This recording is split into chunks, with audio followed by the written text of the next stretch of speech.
Hey everybody, welcome to Bones Collector. Today on Bones Collector we're going to start a new series, Lori and I, and it's simply we're going to tell you about 3 games out of our library and why they are great, why they're in our ultimate top 100, and we're going to show you why we love these games and how they're played. And normally that takes a long time to do, so I only chose 3 of them, and it's going to be Oracle of Delphi by Stefan Feld, Paris by Kramer and Kiesling, and Lost Ruins of Arnak by my new friends Min and Elwin. And I love Min and Elwin because they made a beautiful board game here, and I don't know them, but they're husband and wife, and that makes me like them even more. So I really love this game, and I want to tell you about these games. We consider ourselves board game players, and we enjoy going to conventions and playing games, and we love playing the games that are in our library because that's why we keep them, because we're in love with them. And I wanted to start this video series. I was going to do more games, but I yak too much like I'm doing right now.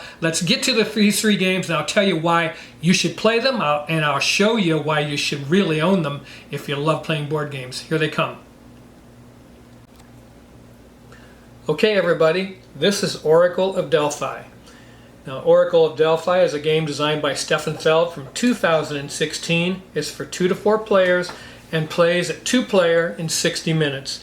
Now, if you have 3 or 4 players, it's going to go on a little longer. We haven't done that, but I enjoy the heck out of this game at the 2-player count. Oracle of Delphi is a pick up and deliver game, and it's a race to the finish. Whoever gets done first and gets back to Zeus wins the game, and that's the goal. So you want to be as efficient as possible in this game. And how does the game work? Well, it's like this. You have 12 tasks. Zeus has a competition going on, and whoever completes the 12 tasks first gets to go to Olympus, and that would be pretty cool. But every player has 12 tasks on their board that they're going to have to complete, and there's 4 different kinds, 3 of each. So you have monsters to battle. You'll have offerings that you have to deliver to temples on the board. You can see these different colored temples. You have statues that you must pick up from a city tile and deliver to a statue island.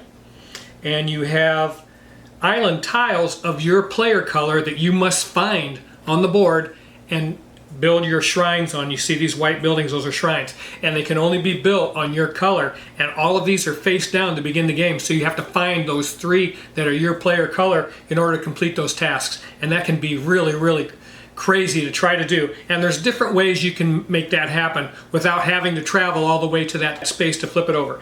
But this is just a fabulous game, and we just got done playing it, had a great time. To begin the game, you have a ship tile that gives you 2 storage spaces for offerings and statues, because you're going to have to load those up and move them to different places on the board. And at the top of this ship tile, it also gives you a special player power, which is pretty cool. So you're going to have a little special benefit on your ship tile to help you along in the game. And there's just various ones of them. I won't get into all of them. And then also on your player board, you'll have, let's see, 6 of these little god tile discs, and they're going to go down here in this gray area. They start down here, and you can see the various benefits on the player board once you get that up to the god seat, I think it was called. But once you get it up to the top where the seat is, you can perform that function, and then the god disc goes back down to the bottom, and you can start building it up again. So you can do that more than once in a game. And there's various ways that these things move, and it's pretty cool because you got to pay attention not only to getting these up there, but when to use that benefit once you get to that seat up there at the top. You might want to save it till your next turn, not use it right away, things like that. And over here on the board is your Oracle, and you can see she's sitting there. She's the visionary, and every turn you're going to consult the Oracle and roll your dice. There's 3 of them. And whatever color you roll, that's where you put your die on this board. That's a red, this is a blue, and they have different designs on them, so for colorblind people can use this. And there's a green one that will go there, and you put your dice right there around the Oracle. And as you exhaust or use those dice, you move them to the center of the Oracle. And at the end of your turn, you roll them again, and you put your dice back out around the Oracle, and you call out the colors. If it's on the bottom row, you don't get to move it, but if your god is up here, your god disc is up here in these clouds, and that player rolls a blue, let's say your blue disc is is maybe in this position, well then if they call out blue, they roll a blue, you get to move it up one. If they call out red and you have your red disc here, you get to move it up one. So those colors help you move up this God track and try to get to these God seats and get that special benefit when you reach that. And again, it's all about timing. When do I use that? Do I save it or do I use it now type of thing? And then also on your player board, it has a track here that tells you, because your island tiles, again, you're going to be searching for them. And a lot of times you'll go to a space where there's an island tile, flip it over, it's not your color. However, all is not lost. Just because it's not your color, whatever the Greek symbol is on that island tile, it shows you what your benefit's going to be. So you get like 4 favor tiles. In this case, you get to move up 3 on your God tracks, and you can split that up. You can do 2 on one God and 1 on another, or 1, 1, and 1. You know, you can split that up on the God track. This Greek sign will give you 2 oracle cards, and this one lets you move your shield up 1 and return some of your injury cards of the same color to the discard pile of the injury deck, so you don't get burned. So you have 4 decks of cards to assist you in this game. There's the injury cards, there is companion cards, there are equipment cards, and there are oracle cards. So you have 4 decks of cards to keep track of during this game. There's a lot going on in this game. I'm going to try and make it as quick as possible, but it's really cool. Anyways, the injury cards, this black die is rolled by the last player of the round. When he rolls his oracle dice, when he consults the oracle, he's going to roll the black die with them, and whatever is rolled on that black die is what people are going to have to take as far as injury cards are concerned. If you happen to be unlucky enough to roll a 6, you have to take 2 of them, and that really bites. But anything less than that, you only take 1 injury card unless your shield, defensive shield, is up high enough where you can ignore that. That's just another part of the game. I won't get into it. But anyways, those injury cards, once you have 3 of one color or 6 in total, you lose a turn, and that can be really hurtful. You just want to avoid that at all costs. But in Stefan Feld's games, that's the way he is. He puts in some kind of a punishment deal to create the pressure in the game so that you're really into it, so that you're really paying attention, so that that doesn't happen to you. In this particular case, you don't want to lose a turn. If you do, it's not the end of the world, but you just don't want it to happen, so you really have to watch out for those injury cards. Then you also have companion cards that you receive for raising a statue on the board. And when you erect a statue, you get to choose one of these companion cards, and they have various functions that are wonderful. And then once you complete a task of delivering an offering to a temple, you get 3 favor tiles. And I'll tell you what those do in a minute. The monster tasks, when you complete and defeat a monster, you get an equipment card. And when you can manage to find one of your island tiles and put a shrine on it, you get to move one of the gods up 1 space on your god track. So those are the benefits, the various benefits when you complete those tasks. So on your player board, it's very helpful. It has some helpful iconography you must be familiar with. I talked about this track, I talked about the God track and the benefits. This is your shield, you have a token that you move along there. And then also, around the board it tells you, here you're going to place your oracle cards. These down here is your injury cards. This is an icon. Your oracle cards, you collect them vertically. Then when you play one, you turn it horizontal to know that you played it that turn, and then it gets discarded at the end of the turn. You can have as many oracle cards as you want. You can only play 1 per turn. And then around this oracle, when your dice are here, you can see these favor token icons. And that's just telling you, you're not stuck with, if you roll a pink die, you're not stuck with it. You can pay flavor. I always call them flavor tokens because I'm a smart aleck. But they're favor tokens. You can pay a favor token and turn it blue. 1 favor token. If you want to turn it yellow, it's going to cost you 2 favor tokens. You can see them right on the board here. Let's say you want to, you need a black terrible to win the game, and you're on pink. You're going to have to pay 1, 2, 3, 4, 5 to turn that pink die black. I would suggest doing something different, but 5 favor tiles you can spend to make that situation happen for you. And that is, becoming familiar with this player board is very important. And it has an icon over here for your favor tiles that go over there. This is an icon for your companion cards that you acquire. And this is an icon for your equipment cards that you acquire when you defeat monsters. And you have to defeat 3 monsters as part of the tasks that you perform. So that is a basic overview of this game. And again, it's pick up and deliver, so you are trying to be as efficient as you possibly can be. Can you load 2 things on your ship? Instead of just loading 1 and delivering it, can you load 2 of them? Is it possible to do that? Because there's various locations that these things have to go to, and specific locations having to do with color. And then every time you pick up a certain color of offering, you have to use that color of die to pick that up. You have to use that color of die to deliver it. So that's the type of stuff that you have to think about when you play this game. You also get a wonderful player aid that tells you every one of the actions you can use your dice for. And there's 1, 2, 3, 4, 5. So there's 10 actions right there that you can use that die for, your Oracle dice. So 10 things you can choose from, and it helps you out a lot. And then at the top it tells you, because there were situations in the game we just played where I was just in a situation where that color of dice I didn't need it for anything, and I didn't have enough favor tokens to change it, and there was nothing I could do about it. So I was like, what am I going to do that? Well, at the top of your player aid, it tells you you can take that dice and trade it in for an Oracle card, and those things are powerful, man. These Oracle cards can save you because you can play 1 every turn and you can pick your color, but they're very handy, and sometimes you can combo those things to help you out and complete a task during your turn. So you can get an Oracle card, you can get 2 favor tokens, and it has an eyeball and a picture of 2 island tiles. You can spend 1 of your dice to look at 2 of the island tiles, and that saved me in the game we just got done playing, because I had forgotten about that, and right at the end of the game I'm like, oh my gosh, where are my tiles at? That's all I had to do was finish 2 island tiles, and I spent 1 dice and I took a look at 2 tiles. Lo and behold, the 2 I turned over were my player color, and I was able to not mess around looking for them on another turn. So I found them, built my shrines on them, and got back to Zeus, and was able to win the game that way. But those types of things are so helpful, those player aids, if you understand what's going on with the iconography on your player board, because that will help you play this game. And this is just a wonderfully designed game. I wanted to tell you about it. It's in my library. It's in my Ultimate Top 100 for a reason.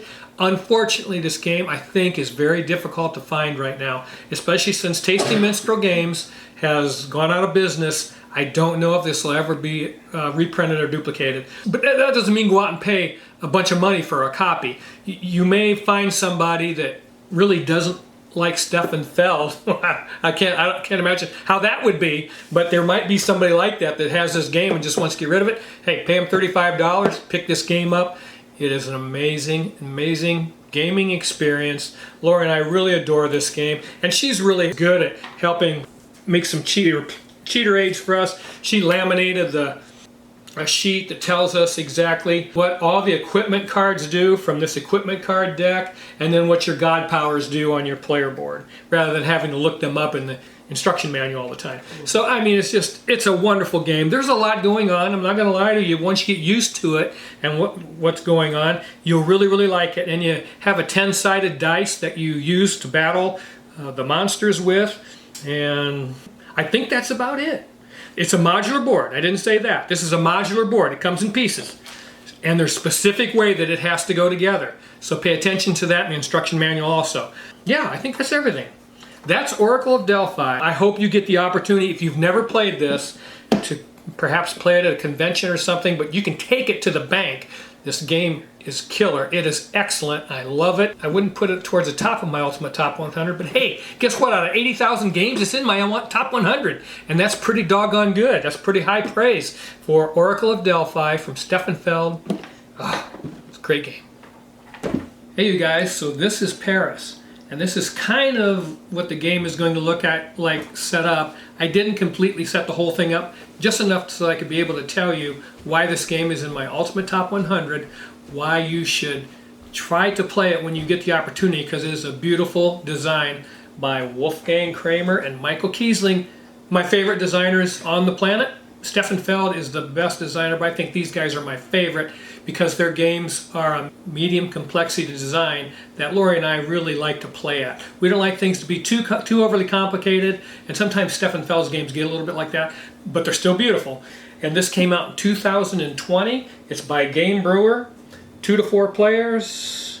90 minutes it says on the box. We play this game in an hour, and the winning condition is the most points is going to win the game. I know that's not creative, but this game is, and let me tell you why.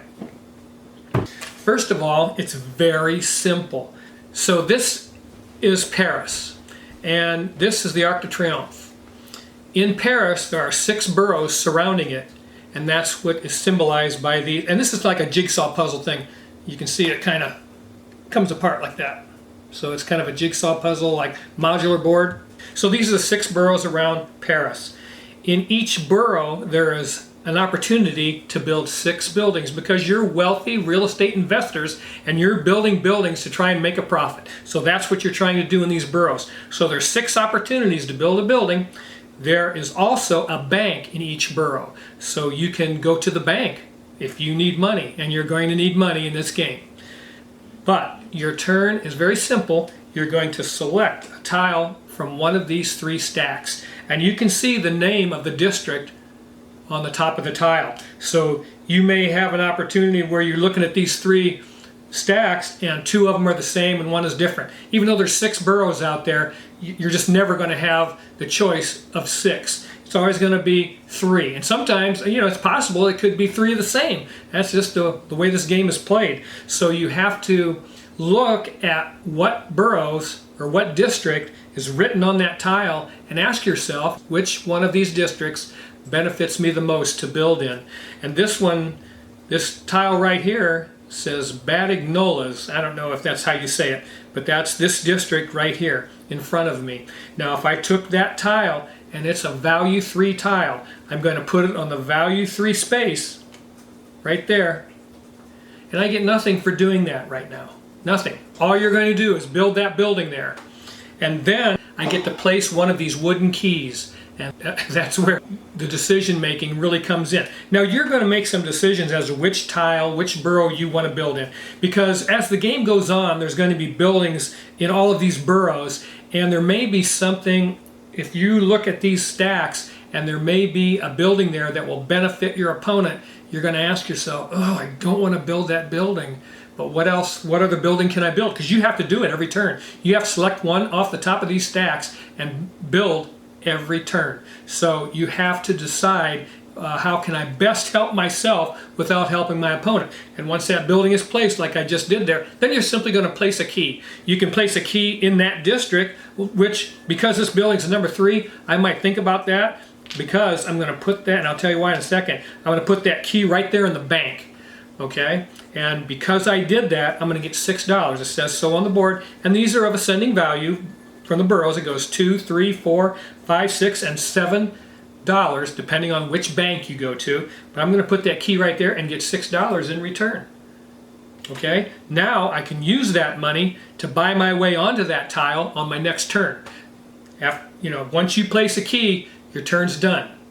So I place that key, I take my $6, now it's my opponent's turn. And we're going to keep placing these buildings around these in these boroughs throughout the first part of the game. And as we do that, these buildings in each of these boroughs, the 1, 2, and 3 value buildings, allow you to go get a bonus tile. And I'll explain some of those in a minute. But 1, 2, and 3 allow you to go around this track and select a bonus tile. 4, 5, and 6 give you the opportunity to get some resources that will allow you to purchase these landmark buildings, which get big points as the game wears on. So you're going to need some of those building materials. You'll need this wood just to go to the space number 8, because that tile requires a wood to build on it. Number 8. You just can't buy your way onto that tile. You also have to have a piece of wood, and that's pretty cool. You have to keep track of that. And in your, you see these cool buildings that each player has, and in there it has a place for your money, your keys, because you're going to keep that stuff secret. You don't want your opponent knowing how much money you have, because money is huge in being able to do things in this game. So if they see you down to your last dollar, if they knew that for a fact in their head, they could use it against you. So you don't want to know how much money you have. And it also has a place for your resources, and it tells you, you can buy this resource for $4, you can sell it for $2. You can buy the stone for $3 and sell it for $5. You can sell gold for $6 and buy it for $4. Okay? And then also these prestige tokens, which you get when you take your key and put it on the 1, 2, or the 3 buildings, and you're going to take that prestige token, you'll want to collect behind here and put them behind your building so that nobody knows how many you got. Because when you build one of these landmark buildings, you get to cash them in for big points. Like in this case right here, to build this landmark building, it'll take me 1 gold, 2 stone, and then I can cash in a gold and 2 silver for a total of 13 points on that tile. You just get to cash in 1 for each one that it shows on there, whatever that value happens to be. So that's what your building is for, is to keep some information hidden from your opponent. So if you take one of your keys and place it on a building in the borough, you're going to take that benefit, whatever it happens to be. In the case of 4, 5, and 8 value buildings, you're going to take the resource. In the case of 1, 2, and 3, you're not only going to take the prestige token, you're also going to take one of these bonus tiles. And that's what I wanted to talk to you about, because that is, man, it's the meat of this game. And you have rules as to how you move along this bonus track, because you can never go backwards. Almost never. There's always an exception to the rule. There is a bonus tile that lets you go backwards. There's 2 of them. One that tells you I can select a bonus tile that's 1 to 5 behind me, and there's a bonus tile that lets you select any bonus tile. So those 2 exceptions are all there is. Other than that, if you go up here and take this bonus tile for $4, you need that money, you need that $4, you can never go back and get these bonuses. $3 wood, stone, and gold. You pass those right by. You cannot go backwards. And there's going to be limited opportunities to take bonus tiles, because at the beginning of the game, 3 buildings are randomly removed, and you don't know, once these stacks wear down, which ones are missing. So you may be waiting on something that's never coming, and you just can't get caught doing that. So you want to select these bonus tiles very carefully. This tile right here gives you 2 points for every key that's on a number 1 value building. Well, you can take this bonus tile, save it by your building here in your tableau, and whenever you are ready, you can cash that in. And these tiles are laid out in ascending order. And there is a variant, but I'm not going to talk about that. But we laid these out in ascending order, and you're going to go around this bonus track, and it has end-game bonus tiles that you can take. It has tiles that give you a benefit that you might currently need right now very badly. So they're very important, the top bonus tiles that you select as you go around this track. And you just keep placing these buildings out and doing those things. And once these stacks have depleted, the second half of the game begins. Oh, one other thing. When you're placing your keys, not only can you place them in the banks and take them from the banks and place them on buildings, but you may want to place your key on the Arc de Triomphe. And the reason why you would do that is that from the Arc de Triomphe, you can go to any building tile on the board. You don't have to be in that borough or that district. It's nice to have one sitting up there so that if you get caught not having the key to move where you want, you can take that key and put it on any building that's already currently on the board that's open. You know, if there's another player sitting on there, of course you can't do that, that's the rules. But you may need that key. So I use that quite a bit as we play this game. I like having a key on there, especially towards the end of the game. You might need that key sitting on there in order to move that someplace you need to go without being in that particular district. So that's pretty cool. And this Arc de Triomphe is really cool. I mean, the production of this game is very nice. All these keys are wooden, your markers are wooden, your bonus meeple is wooden. And this Arc de Triomphe you put together and it fits in the box. Once you take it, you know, it comes off of that disc right there and it goes in the box real nice. The only thing is that the first time you play this game, it might be obstructing your view a little bit. Once you learn which district's on the other side, it's not a problem. But I've heard some people say that was a problem with them, but hey, it's not going to stop me from playing this terrific game because it's magnificent. Anyways, once these building tiles are depleted, the second half of the game begins, and it has to do with these end game tiles, red, white, and blue tiles. There's 12 of them, and every one of them has a different benefit pictured on the tile. Once these tiles disappear, it triggers the end of the game. Everybody gets one more turn. However, once you start this phase of the game, you have 2 choices. You can move a key, or you can take one of these tiles. Now, the reason why that is so tension-filled is because you have no idea where you stand. You have to think, do I have enough right now to win this game?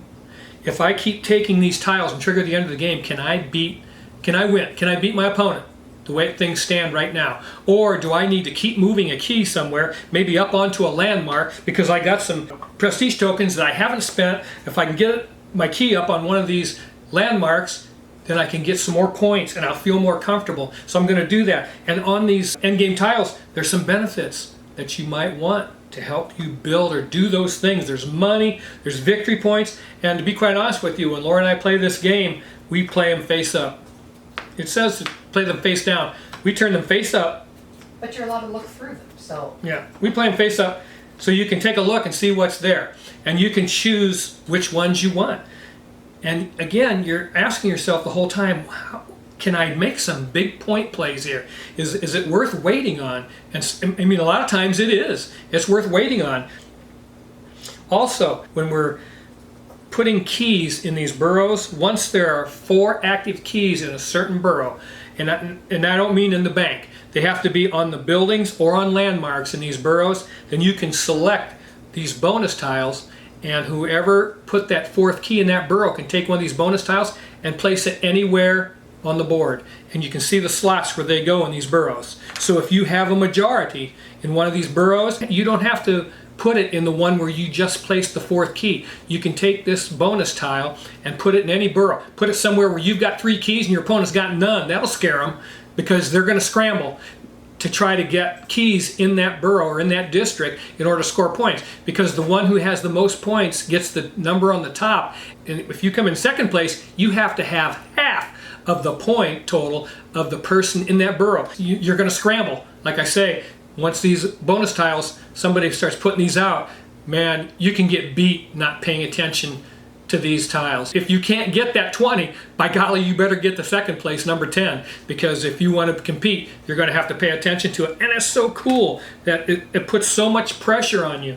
And then doing this second phase of the game where you're moving keys, and by now you're building up things. So you've got all these buildings to choose from, and you're trying to do some of these bonus tiles that you've collected throughout the game, and so you're trying to maneuver all of that strategy. This game is so wonderful because of that second phase of this game. This game, again, it's in 2 phases. It's in the beginning, the strategy of laying out these buildings out of these 3 stacks is, you know, the tension is palpable. What do I do? Where do I want to put them? Which buildings? Which borough do I want to go in? Where do I want to put my keys? And then after you deplete all 3 of these stacks, then that second phase starts, and it is really a tension-filled affair because you're drawing these tiles. Once you have done most of your damage, what you think, when you feel like, okay, I think I can win this game, I think I've got more points than the other people playing the game,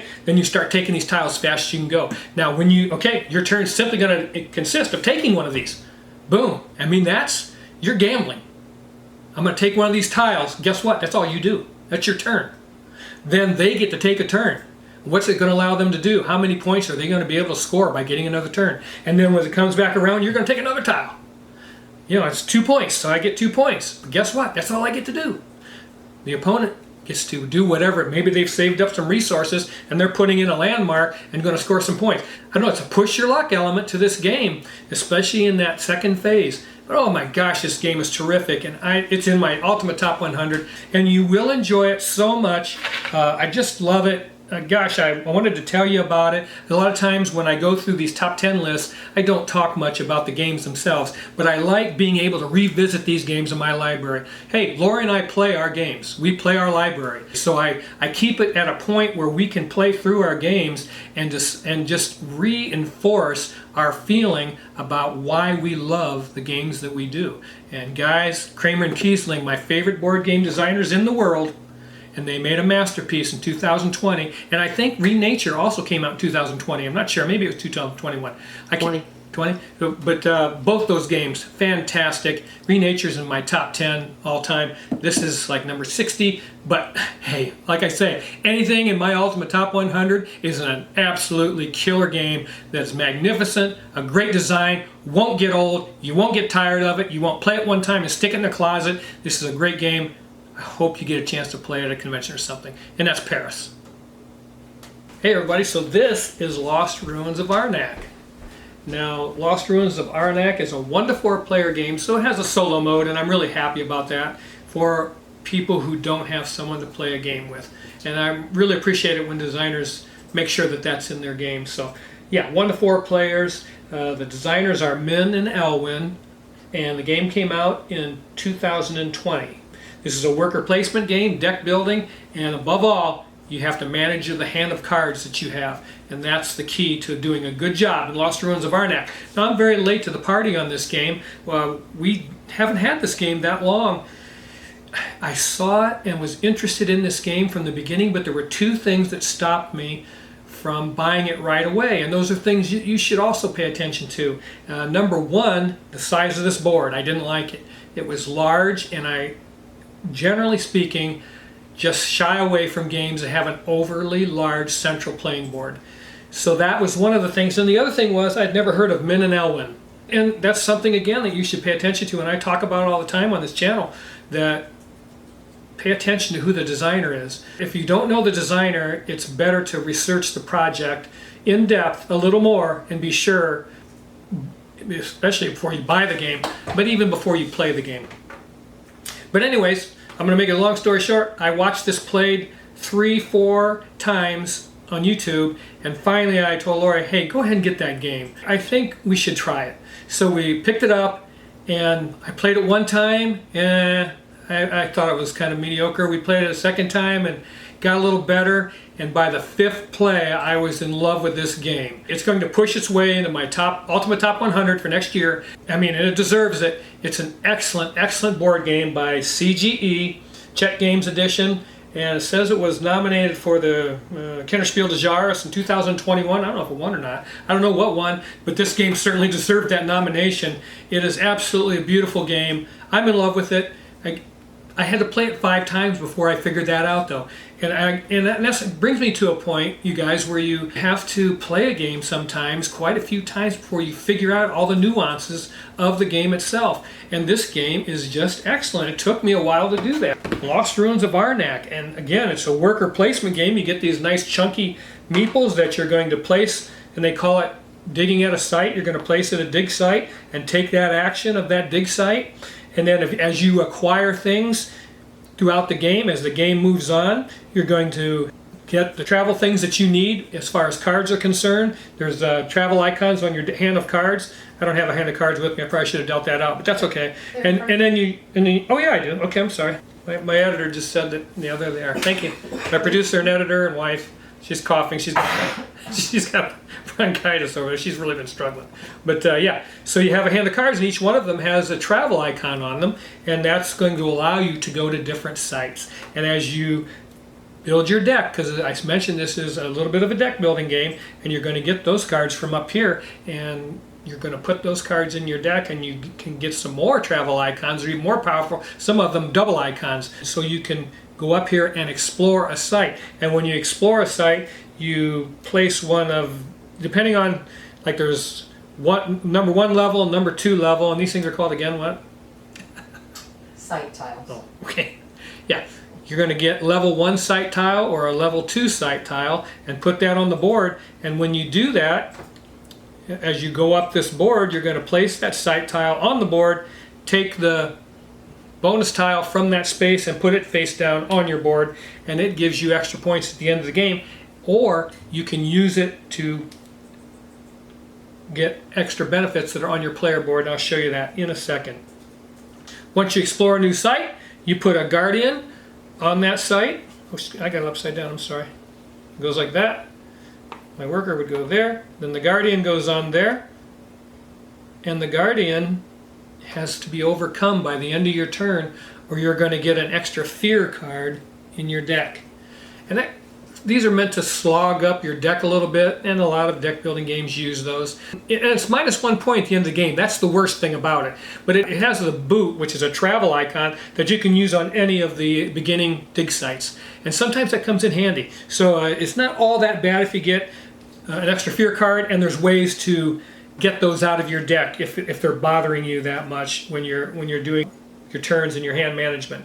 And then once you overcome the Guardian, you get a reward for doing so. Okay, so the winning condition of this game is the most victory points, and you get victory points in various ways, depending on how far you get up this research track with these wooden tokens, which are pretty cool, by the way. And there's two different kinds, and one has to lag behind the other. I think the magnifying glass has to go up, be up at the top, and then your square one. It's a notebook. Okay, then your notebook. The magnifying glass has to stay ahead of the notebook. Or I think they can be on the same level, yes. but the notebook can never pass the magnifying glass. So when you're navigating this research track, that's something you have to adhere to. And also, up the side of this research track, it has point totals that you receive if you reach that level. And then as you get way up to the top, you have these bonus tiles, these temple tiles that you can acquire for different resources to get more points. And then at the top of this board, there's two different kinds of cards. There's item cards and artifact cards, and they are worth points also. And sometimes at the end of the game, you may just want to be buying those to get points, the points that are on the cards. So those are very important also. And then you have this stick. It's a staff. Oh, it's a staff. Then you have this beautiful cardboard staff, and it starts here on space number 1, and this game only has five rounds. So that staff, as you finish the first round, then you slide these cards down, the staff goes on number 2, and one more artifact card comes out, and then it goes to 3. And so on round 3 there'll be 3 artifact cards, 3 item cards, and on round 4 there's going to be 4 artifact cards and two item cards, and so on. So that moves down, and it doesn't sound like it's a lot, but in this game, as you're playing your turns, it's your ability to manage your hand and combo things that makes this game so much fun to play. And it took me a long time, 5 plays, to really understand the efficiency necessary to do well with managing your hand. And that's the key to this game, is managing that hand of cards that you've got, because you have a deck, and you're going to have X number of cards in your deck, but you only get 5 to deal with. You can have 5 when you start your turn, and that's it. So you want to stretch and get the most out of those 5 cards. And by the end of the game, you're really going to be comboing things. I mean, your turn's going to be quite long. And I don't know if I would play this game with more than 2 players, because as the game wore on and we were getting towards the end of the game, I mean, I was doing a lot of things on my turns. And you don't end your turn until you pass. So maybe you'll do some things with your turn, because you're only allowed 1 main action. And you have a beautiful player aid that comes with the game, and it tells you what you're allowed to do for on your turn. And you take 1 main action, but those free actions can be as many as you like, and they can go on forever, I'm telling you. And I really, really enjoy that. So this player aid is really, really a wonderful thing. It has a hierarchy on this card, and so you can use, let's say, a ship to go to a boot space. So it has a hierarchy here, so you don't have to have the exact icon in order to go to that site, as long as you have the one that's rated above it or rated above that. So the one that's more powerful will get you to a lesser site. You don't have to have that lesser site icon. But that's pretty cool. That player aid comes in handy. Then it also has some score sheets that came with the game, and you can add up your score at the end of the game. Most points wins the game. Now the production wise is magnificent. I didn't touch on these tiles over here. These are assistants, and you can get these assistants by traveling up this research track, and they're really nice. I mean, you can use them, I believe, every turn 1 time. And you tap them, and then at the end of the round, you turn them back. And they're double-sided, so they're weaker when you get them, and then once you go up this research track, they get more powerful. You can flip them over, and that's pretty cool. And that just lends itself to the acceleration of this game. And as the game goes on, there's just more and more happening, even though at first time I played this game, it was 5 rounds over with, and I hadn't done anything because I didn't know what I was doing, so I didn't really enjoy myself. But after the 5th time I played this game, I really, really enjoyed it, and I want to tell you guys about it. Now I'm in love with it. And the only thing I have production-wise I had a complaint with is this box is a little bit cheap for the game that's inside. This is a magnificent game. I wish they had spent a little more money. I mean, I'd pay an extra $5. Give me a break. Put it in a nice box. This is real. Look, I mean, you can really bend this box. I don't like that. Our first copy came all damaged. Yeah, oh yeah, our first copy came all beat up and damaged. We had to send it back. It was Amazon. We got another one. Was destroyed. So yeah, so I'm upset about that. I wish I do this and say this in my videos.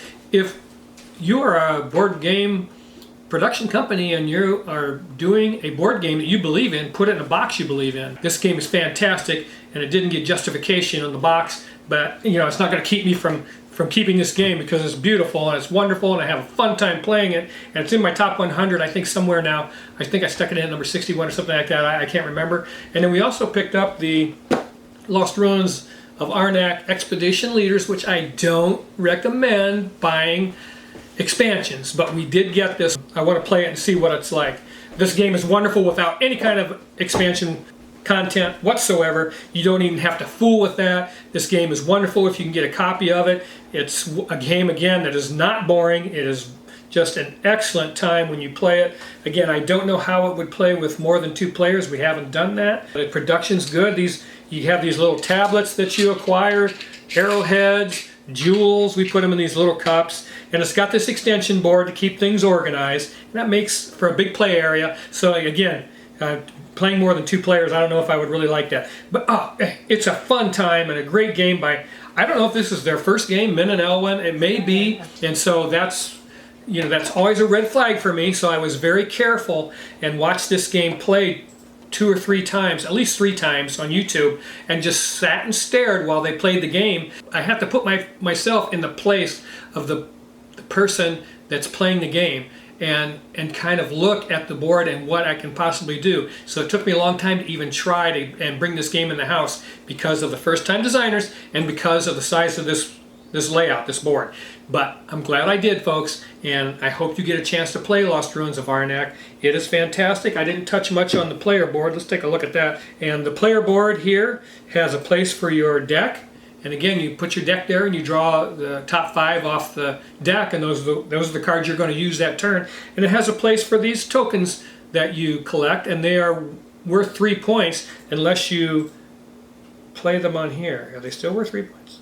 They're worth 3 points no matter where you put them. Okay. You just cover up the points that are on the board. Yeah. On your player board, it has point total on these spaces 1, 2, 3, and 4. And when you acquire these tokens from exploring new sites, you can put these in those spaces and take one of these benefits that's on your player board. And that's what that's all about. I like this game. It's the right complexity for us. And we can do this in an hour, but once you get past an hour, the fun factor starts to subtract for us. And I enjoy the design of this game. I hope the Expedition Leaders does not add to the time frame of the game, because if it does, it's going to hurt my opinion of it for sure, because I like what they've done right here. This is an excellent board game in this package. You can take it to the bank. That's Lost Ruins of Arnak. Hey everybody, so that was it. I will hope that you got something from those explanations of these games and why Lori and I love them, why we continue to play them. I hope you understand that these are games that you can go out and get with confidence and that they play wonderfully. They do not fall apart anywhere in the gameplay. They're not weak. They're great board game designs. These are great board games. They're all 3 in my Ultimate Top 100 by 2 well-reputable designers and a new first-time designer. And what a great bunch of games. I hope you had a good time watching. I had a good time presenting those to you. I love every one of you guys. Thank you for watching. Please hit that like button for me. You do so much for us when you do that. We're old people, and someday I hope that you're old like us and that you're playing with people you love, playing board games and enjoying such a social and loving interaction with people that we find with each other when we're playing board games. So yeah, like and subscribe, and you know, have a great day, and I'll see you next time, The Bones Collector. And please keep on board gaming, because you know why. It's the best hobby on the planet. See you next time.